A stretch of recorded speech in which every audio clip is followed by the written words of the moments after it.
Hello everyone, welcome to Learning Spot by Mehak. So today we are going to start part 3 of NTA UGC NET series जहाँ पे हम paper 2 commerce के 10 most important MCQ करेंगे for 2023 and 2024 जहाँ पे हमारे previous year questions भी cover होंगे, ठीक है।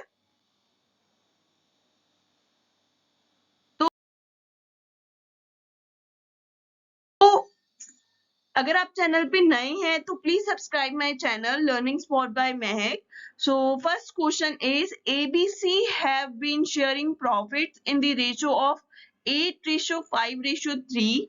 A retires, B take 3/16 from A and C take 5/16 from A and new profit sharing ratio will be. तो ये एक तरह से न्यूमेरिकल क्वेश्चन है, तो हम देखते हैं कि कैसे कैलकुलेट करना है हमें.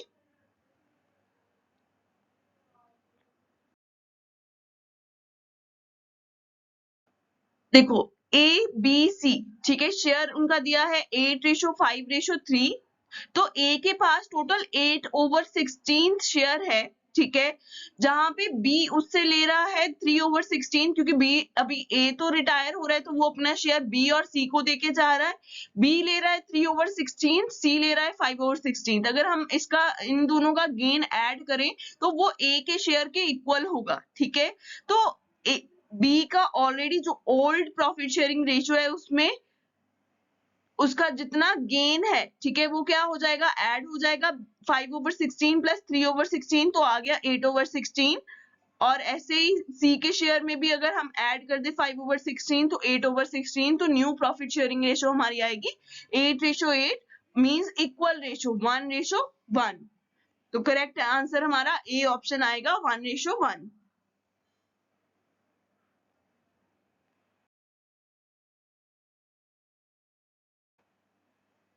नेक्स्ट है हमारा एक्टिविटी बेस्ड कॉस्टिंग, ठीक है. Activity based costing is used to get better grasp on cost, allowing company to form appropriate pricing. C both A and B या नन ऑफ द अबव. तो correct answer हमारा है C both A and B. Activity based costing एक तरह से हमारा cost accounting का topic है, तो जहां पे हम जितना भी हमारे प्रोडक्ट पे खर्चा हो रहा है, डायरेक्ट खर्चा हो रहा है या वेरिएबल खर्चा हो रहा है, उसे हम एक्टिविटीज में डिवाइड कर देते हैं ताकि हमारी जो कॉस्ट है प्रॉपर हम मैनेज कर पाए, ठीक है. तो बेटर ग्रास्प ऑन कॉस्ट होता है और एक तरह से कंपनी अप्रोप्रिएट प्राइसिंग भी फॉर्म कर पाती है. तो answer is both A and B.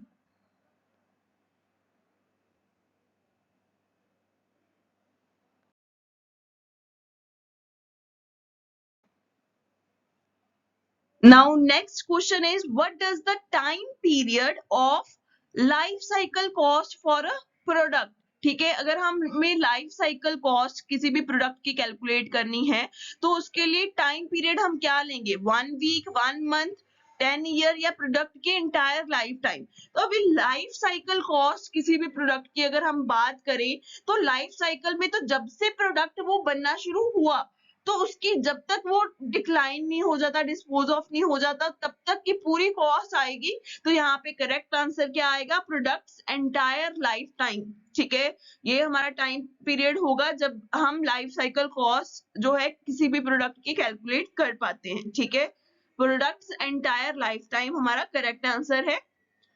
Life cycle cost of an item represents the total cost of its own and includes all the costs that will be incurred during the life of the item to acquire it. Means इसमें सारी cost आ जाएगी, ठीक है, जिसमें हम proper उससे acquire करने का खर्चा, उसे ऑपरेट करने का खर्चा, उसके डेली बेसिस पे जितना भी उसपे खर्चा होता था, फाइनली डिस्पोज ऑफ तक का खर्चा वहां पे हमारा कैलकुलेट होगा, ठीक है. तो यहाँ पे एक तरह से ये हमें लॉन्ग टर्म पिक्चर किसी भी प्रोडक्ट लाइन का बताता है कि क्या लाइफ टाइम में उससे हमें क्या प्रॉफिटेबिलिटी होगी, कितना इफेक्टिवनेस रहा है लाइफ साइकिल प्लानिंग, और cost data proper economic impact क्या हुआ ऑल्टरनेटिव चूजन के साथ, ठीक है.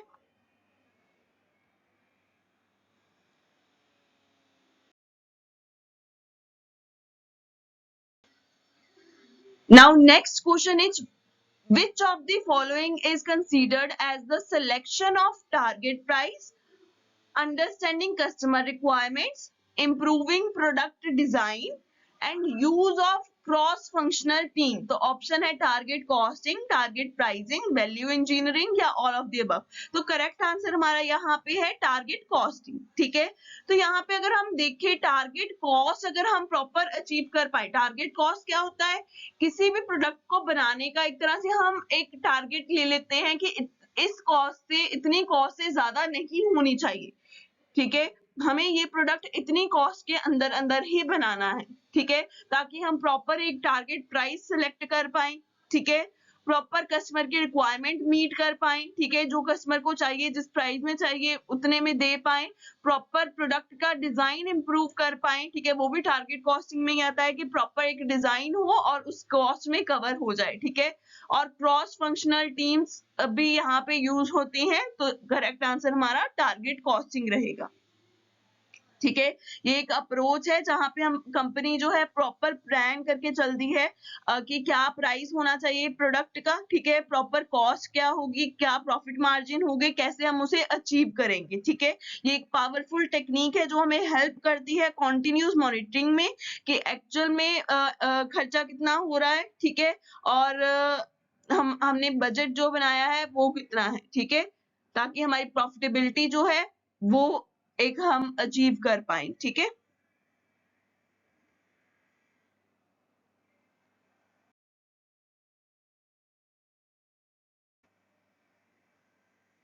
Now next question is which of the following is the feature of budgetary control. तो यहाँ पे ऑप्शंस हैं, it is an instrument of delegation and authority, it is the tool for management control or it is an instrument for evaluating the overall performance, D all of the above। तो इसका correct answer हमारा D है, all of the above। अभी अगर हम बात करें budgetary control की, तो बजटरी कंट्रोल क्या होता है, एक तरह से हम एडवांस एक बजट लेके चलते हैं। ठीक है, और साथ साथ में एक्चुअल में कितनी एक्चुअल परफॉर्मेंस क्या है हम कंपेयर करते रहते हैं बजट के साथ, और वेरिएशंस कहाँ पे आ रही हैं। ठीक है, उसके क्या कारण है। ठीक है, उसे हम कैसे ठीक कर सकते हैं, वो सारी चीजें यहाँ पे यूज होती है। तो बजटरी कंट्रोल का मेन यही काम होता है कि एडवांस में हम एक एस्टिमेट लेके चलते हैं और एक्चुअल परफॉर्मेंस के साथ कंपेयर करते रहते हैं ताकि हम टाइम पे कंट्रोल कर पाए। ठीक है, तो यहाँ पे हम proper delegation of authority, responsibility and authority दोनों होता है, मैनेजमेंट कंट्रोल भी होता है, और ओवरऑल परफॉर्मेंस भी हम साथ साथ में इवेलुएट करते हैं। तो correct answer is D all of the above.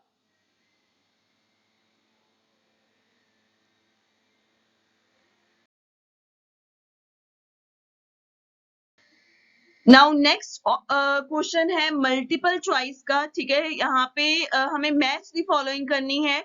तो यहाँ पे ऑप्शंस है कॉस्ट अकाउंटिंग। ठीक है, हमें पता है यहाँ पे हम कॉस्ट रिलेटेड कोई भी प्रोडक्ट को कैसे बनाना है, उसका खर्चा वगैरह, सेलिंग, डिस्ट्रीब्यूशन सारा आ जाता है। फंड फ्लो स्टेटमेंट में हम वर्किंग कैपिटल पूरा देखते हैं जो एक तरह से मंथली और क्वार्टरली बेसिस पे बनता है।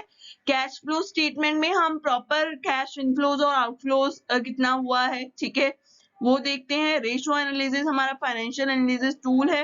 ठीक है, जहां पे हम प्रॉपर सारी प्रॉफिटेबिलिटी रेशो, ठीक है, लीवरेज रेशो, एक्टिविटी रेशो, ठीक है, सारी रेशोज हमारी आ जाती है, लिक्विडिटी रेशोज। तो यहाँ पे डील ऑप्शंस देख लेते हैं, deal with cost of production, selling and distribution. तो इसका करेक्ट आंसर हमें साफ साफ दिखाई दे रहा है, cost accounting. Usually prepared every month, तो fund flow statement every month या क्वार्टरली बेसिस पे बनता है। It is an important technique of financial analysis, तो ये एक तरह से रेशो एनालिसिस है। और depicts the profit and loss made, ये एक तरह से कैश फ्लो से हमें इनफ्लोज और आउटफ्लोज भी पता चलते हैं, प्रॉफिट और लॉस कितना हमने बनाया है, ठीक है, वो भी एक तरह से हमें यहाँ से पता चल जाता है। तो करेक्ट आंसर हमारा है B.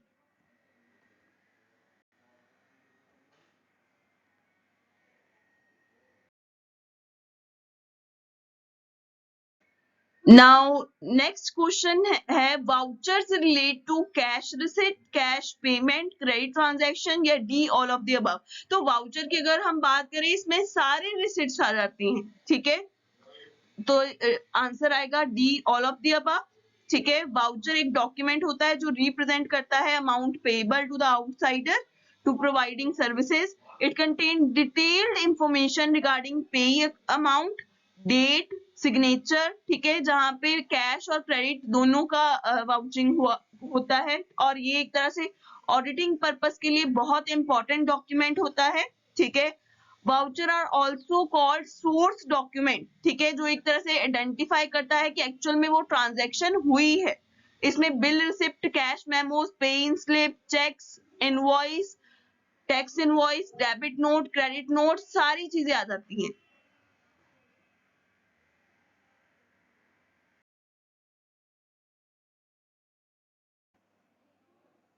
Now next question is which of the following statement is true, ठीक है। तो valuation of asset is the responsibility of management, तो ये एक तरह से स्टेटमेंट हमें करेक्ट लग रही है। The auditor should rely on a certificate issued by an authorized valuation as to the valuation of asset in the balance sheet, ये भी करेक्ट है कि ऑडिटर जो है रिलाई करता है जो सर्टिफिकेट इशू किया जाता है ऑथराइज्ड वैल्यूअर की द्वारा, ठीक है, कि एसेट की जो वैल्यू बैलेंस शीट में रिकॉर्ड की गई है वो करेक्ट है, या जो सर्टिफिकेट में इशूड है वही वैल्यू से रिकॉर्ड किया जाता है एसेट्स को, ठीक है। Auditor should value the asset as per the generally accepted accounting principle, ये स्टेटमेंट बिल्कुल गलत है, ठीक है। नेक्स्ट है valuation is not the part of auditor's duty, ये बिल्कुल करेक्ट है। तो करेक्ट आंसर हमारा यहाँ पे आएगा A, B and D.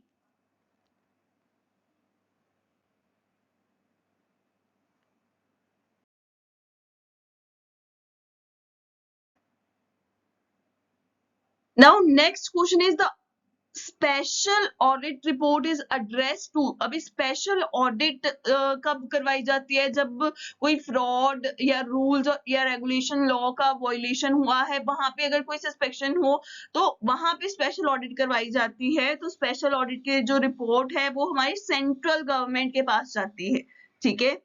Auditor तो करता है स्पेशल ऑडिट, ठीक है, डायरेक्टर और शेयर होल्डर्स के पास नहीं जाती, डायरेक्ट सेंट्रल गवर्नमेंट के पास जाती है, ठीक है। तो करेक्ट आंसर हमारा है सी, सेंट्रल गवर्नमेंट।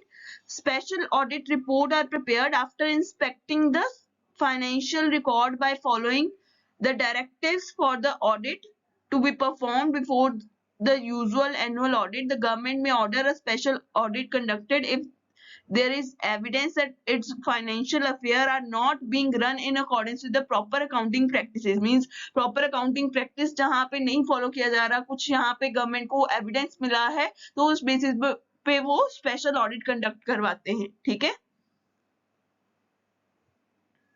और वहां पे स्पेशल ऑडिट रिपोर्ट जरूरी होती है जहां पे लॉज रेगुलेशन वॉयलेट होते हैं, सस्पेक्ट किया जाता है कि वॉयलेट हुए हैं, ठीक है।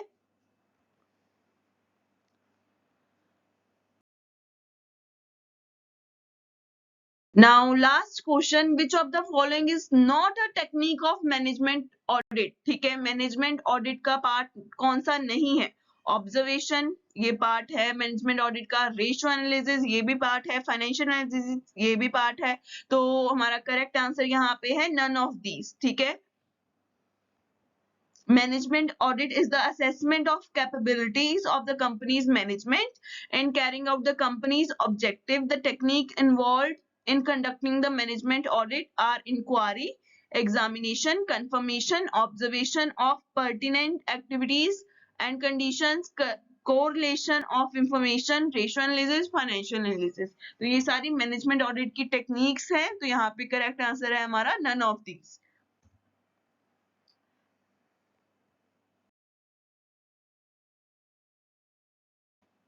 तो थैंक यू। अगर आपको वीडियो अच्छी लगी है तो please like, comment, share and subscribe Learning Spot by Mahak.